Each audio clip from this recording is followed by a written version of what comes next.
నిబంధనలు స్థిరపరుస్తున్నాను. ఏంటా నిబంధన అంటే, ఇక నేను మనుషులందరినీ తుడిసిపెట్టే తెలుసుకోలేదు. ఎందుకంటే వాళ్ళలో మార్పు ఎంతగా ఎదురు చూసినా రావట్లేదు. వీరు మారారు కాబట్టి ఇక నేను కూడా చంపడం ఏం చేస్తున్నానంటే మానేసుకుంటున్నాను. అంటే తన డిసిషన్ ఏం చేసుకుంటున్నాడు, మార్చుకుంటున్నాడు.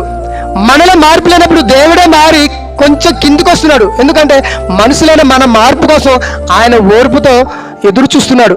ఇక మారదాంలే, ఇంకా మారదాలే, 2023లో మారతాడని చూశాడు, మారలేదు. 2024లో మారలేదు. 2025 మారలేదు. 2026 ఇలా సంవత్సరాలు గతించిపోతున్న మనుషులలో మార్పు లేకపోతే దేవుడు ఏం చేయాలి చెప్పండి ప్రియమైన దేవుని వలన.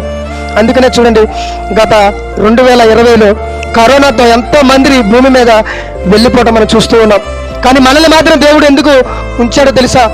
నువ్వు మారుతావని, నువ్వు దేవుడి మాటలు వింటామని, దేవుడి పని చేస్తావని, దేవుడి గురించి ఆలోచిస్తావని నిన్ను దేవుడు కాపాడుకొని ఇప్పటి వరకు నిన్ను బతికిస్తున్నాడు, నన్ను బతికిస్తున్నాడంటే నిజంగా మరి దేవుని ప్రేమ మనకి కనబడుతుంది.